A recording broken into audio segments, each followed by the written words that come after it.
What's up, guys? This is Storm, and welcome to another episode of Storm Gaming News. This is gonna be a pretty short video. Not a lot happened this week because everybody's gearing up for the State of Play, the Xbox Showcase, the Summer Game Fest, and a whole other events that's happening next week. So we only got a little news to go by, but pretty good news in the end. So without further ado, let's get on with the news.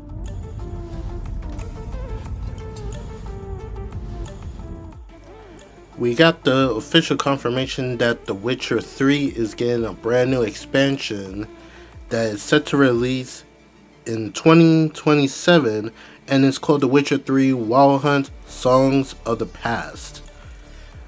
It is a brand new expansion.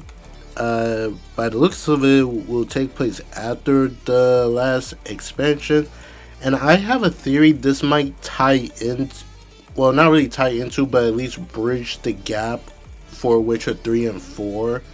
Just to, basically to put in place how Ciri got to where she is, and what's going to happen to Geralt in The Witcher 4. Because you may not know, Ciri is going to be the main protagonist for the next Witcher franchise. And it have a lot of people asking questions, what's going to happen to Geralt. But yeah, this game is set to release on PC, Xbox Series X and S, and the PlayStation 5. More information will come out in the late summer. Apparently this was leaked like a while back, so this is a premature information drop because they had a whole plan to release this during like a live stream event and stuff. So yeah, it kind of sucks that it got leaked and stuff. I bet a lot of people would have been surprised. But I never heard of a game that released like over a decade ago and they dropped a whole other expansion for it. It's kind of crazy when you really think about it. But I digress.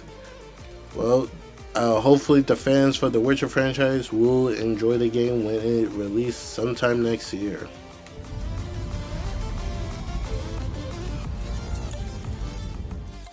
After a very long silence, Square Enix finally revealed Dragon Quest XII Beyond Dreams. But you may not know, this was not the original name.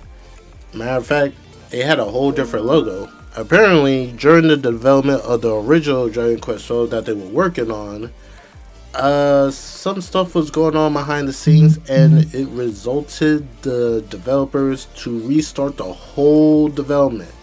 So we're not going to see this game anytime soon. And in my opinion, that really sucks. Like, granted, the game does look pretty amazing comparing it to Dragon Quest XI and stuff.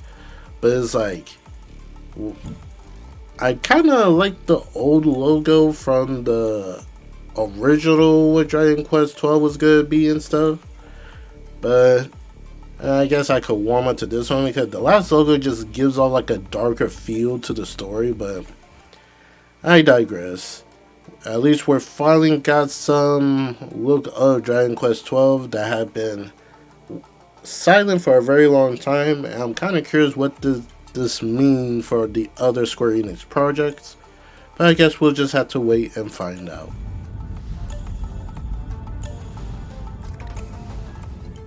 In a behind the scenes video of the developers of Tides of Annihilation showcasing how they make certain boss fights, how the world is made, they have officially announced during this summer they will be at an event that people will be able to have hands-on experience to try out the game before it release, probably sometime this year or possibly next year. And it has everybody excited for it. We'll know more info later on when the official hands-on experience will start and stuff. But I will post a link in the description of the behind the scenes video for you to check out for yourself.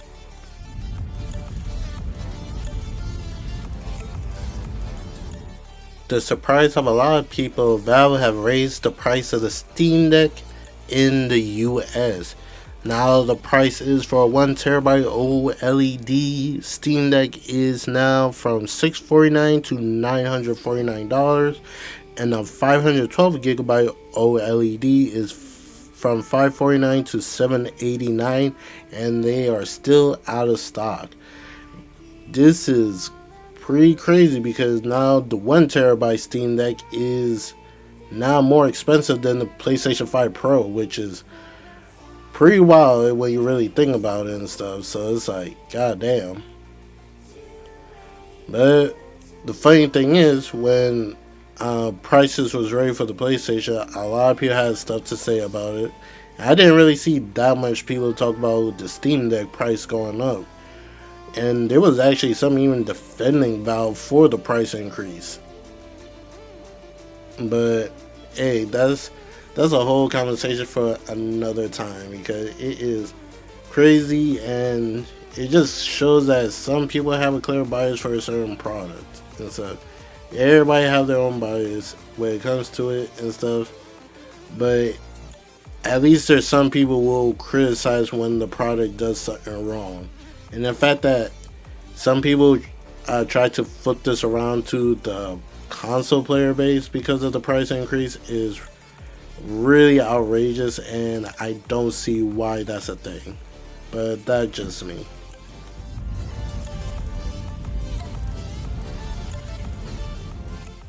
I was surprised when I saw this, but Activision have dropped a trailer showcasing the new Call of Duty game that is set to release on October 23rd. It is Call of Duty Modern Warfare 4 that will feature a battle that taking place in Korea.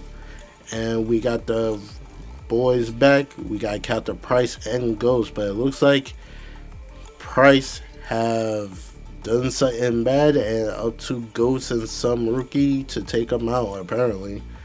Overall, the trailer of it looks cool and stuff. Especially this is the first Call of Duty game that would not be released on the Xbox One and the PS4. So I am truly excited about that. But with this trailer drop, we actually got a bit of new information for the next Call of Duty game. For starters, they said Call of Duty Warzone will not be playable on the PS4 and the Xbox One starting Modern Warfare 4 Season 1. Starting on June 4th, Warzone cannot be downloaded for the PS4, Xbox One, and on June 25th onwards, the in-game store will be disabled in Warzone on these platforms. Which is showing that, yeah, they're moving away from the PS4 and Xbox One and transitioning to the PS5 and the Xbox Series consoles and PC. These are the stuff that will be coming into Modern Warfare 4. We got Theater Mode, Classic Perks, Weapon Building Sharing, All New Movement Suit, Sliding Canceling, Slide to ADS, Sprint and Mantle Assist, Dynamic Kill Block Map, Apex Attachments, Gunning Weapon Build Recommender, Destructible Riot Shield equal Field Upgrade, Red Dots, Ninja Perk is back, No Bloom, Map Voting, Operators and kill streaks in loadouts, Equip an operator, no factions, no more last gen support, 2 prestigious paths. They also say you pre-order, you'll get access to the beta, which is pretty standard for Call of Duty games, to be honest. They go into more detail about, for example, what is the Apex attachment. It says every gun has one Apex attachment you get when you reach a max level. This attachment doesn't take up one of 5 gunsmith slots. The attachment does unique changes to weapons. For example, the 1911 pistol gets an underbarrel shotgun. The M4 changes to SMG style. Sniper gets a throwing knife equipped under barrel. So that's pretty cool that all guns get their own Apex attachment once you hit max level. They went even further to talk about the cosmetic skins in Modern Warfare 4. They said every decision needs to feel authentic to what Modern Warfare is, and that includes cosmetics and collabs. basically they're shifting away from those goofy cosmetics like you saw like Beavis and Butthead, Nicki Minaj, all that goofiness, and now they're trying to do a more grounded cosmetic and collabs. In my opinion, I'm kind of surprised they never did one with the get like a skin for the Punisher. Like that's like literally military right there. I'm surprised they never did that one, but I digress. So that's very nice to hear.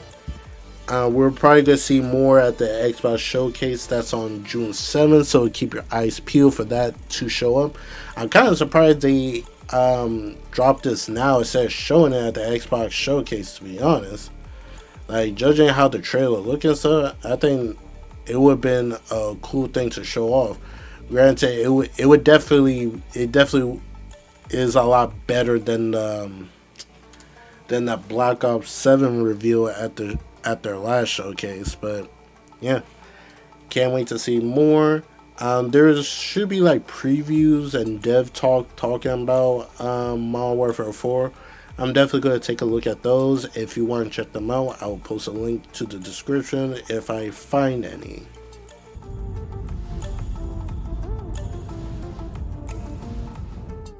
We're going to wrap up this video with the Xbox segment. Starting off with Fable has been officially delayed until February of 2027. This came as a surprise to a lot of people, honestly. To be honest, I think this was the best. Honestly, this was the best way to announce this because you do not want to do this at your showcase and stuff, especially if you were planning to show a new look for Fable and stuff. So this is just ripping off the band-aid quick, because if you would have done this at the showcase, everybody would have been pissed because people would still have the mindset of this game releasing in 2026 like they was previously said. But it's kind of funny because I remember I did a video a while back talking about a so-called rumor about Fable being delayed into next year. But of course the devs and I believe Microsoft also came out and said that was basically the rumor was false, that it wasn't going to be delayed. It was going to come out fall of 2026. Now it turns out the rumor was pretty much true. Of course, the CEO said this, but this is also coming from the Xbox Twitter page. They said, "This year is packed with incredible games for Xbox players to enjoy, from Halo campaign of all, Gears of War E-Day, and Call of Duty Modern Warfare 4, to Control Resonance, Star Wars Galactic Racer, and Grand Theft Auto 6. In order to plan our game launches through the holidays in a way that works best for players, we're moving Fable to February 2027 so it can have the dedicated moment it deserves. We're excited to be giving players a major new look at Fable, as well as our broader lineup at Xbox Games Showcase on June 7th. Okay, that what they're pretty much saying, but I believe everybody know why they delayed to next year. It's more than likely they trying to avoid the big games that are coming around the holiday season, especially these showcases that is coming out next week are gonna start showing games that is gonna fill up the calendar lineup for this year. Like for example, we still waiting on Kenna Scars or Cosmora, that's coming out this year. Onimusha is this year.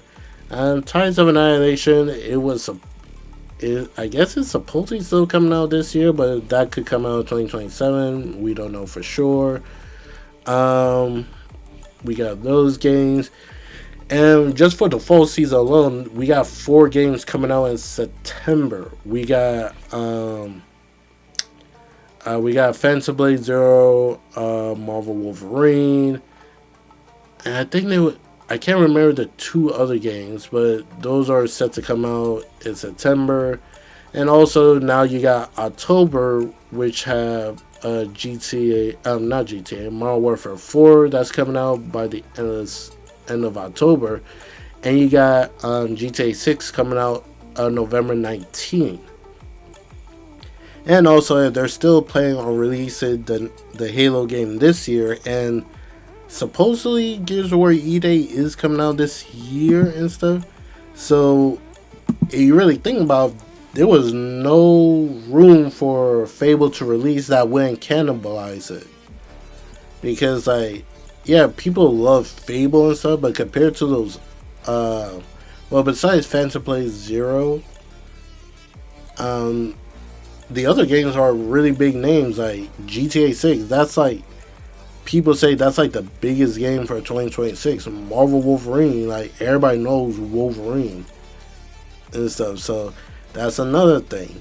And Phantom Blade Zero, like, people got hands-on experience with the game and got to see the gameplay of it. That thing is looking amazing. And of course, you got Halo and Gears of War. So yeah, to be honest, this was the smart move for them to delay Fable and stuff.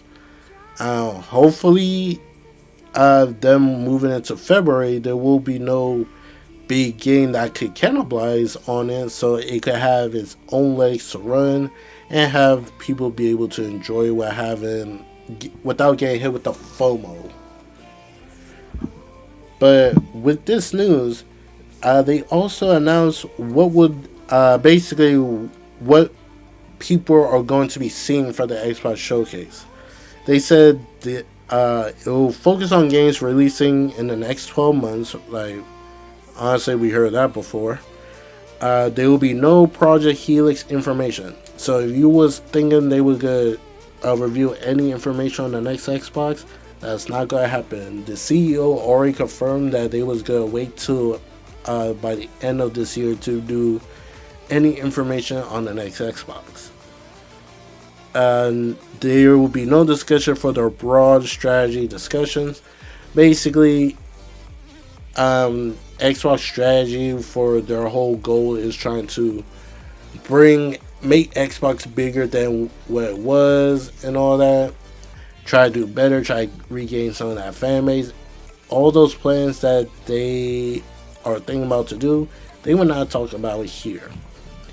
And lastly, they will, in a podcast with the CEO and Matt Booty, they said they will continue transparency about which platforms a game is coming to. So when this came out and the podcast came out, it started a whole shitstorm. Basically, people I mean people in the Xbox and in the community was overly somewhat pissed about this, because they don't want to see a PlayStation logo appearing at the end of a game at an Xbox showcase. Because honestly, some of the complaints I could understand. Because honestly, like, if a game is a third party and stuff, like, it should have all the logos of the platform was gonna come out for. But you look at Nintendo and PlayStation, when they do their events, they only show their game logo because they're trying to sell their products to the public. They try to show, like, hey, the game is not exclusive to it, but we gotta make it look like it's exclusive, so you'll know where to play it. And it's a really interesting. It's a strategy that have been done for years now. So the fact, I guess people are mostly complaining about, like, hey, Sony and Nintendo is not doing it. Why are you the only ones doing it and stuff? So of course the CEO came out and said it was a miss on her part. She apologized and she said she's gonna do better in the future, which means most likely in the future Xbox showcases you will not see a Nintendo or a PlayStation logo at the end of their games. Basically, once the showcase is over, after like 5 minutes, you'll find out if the game is going to be exclusive on the Xbox platform or it will be multiplayer going to PlayStation and Nintendo. So this started a whole thing, and honestly, I don't think the CEO should have responded, honestly, because this was the downfall for Phil Spencer, in my opinion, because he's trying to become the good. He's trying to be a good guy to the 1% of the fan base. Those are the crazy fanboys and stuff. And my opinion, I don't think she'd be able to handle that kind of thing when it comes to those fanboys and stuff. Because she gonna say something, but then something else is going to happen which change her plans, and that just gonna start a whole lot of discourse in the Xbox community. We've seen it happen before with Phil Spencer and Sarah Bond. So for her sake, she shouldn't have responded and just kept it moving. Honestly, she should just not mention it at all. Or maybe not have Matt Booty said anything about it in the podcast. But I digress. We'll see what happens when the Xbox showcase, because now everybody's gonna be looking at what game is gonna be coming to PlayStation. It kind of feels like more than likely what game? It just feels more than likely we're going to get games for the Xbox Showcase in the future that have no logo, but then you just see it pops up on the PlayStation Twitter page, or the devs will say what platform it will come out on social media. But I digress. Hopefully she does well. I'm hoping they have a good showcase, because this would be her first showcase after being CEO and stuff, and I'm just hoping that she's able to handle the certain fanboys, but that's just me. Well, with that being said, I'll end it off right here. What do you guys say? Are you guys excited for the events for next week? That's going to be coming, the Summer Game Fest, PlayStation State of Play, the Xbox Showcase, or any other event you're looking forward to. Let me know in the comments below. And I'll catch you guys in the next video, which is most likely going to be my reaction to the State of Play and stuff. I'm going to be watching with some people, hopefully if they make it on time, but you will get a video regardless. So with that being said, this is Storm, and I'll catch you guys later. Peace out.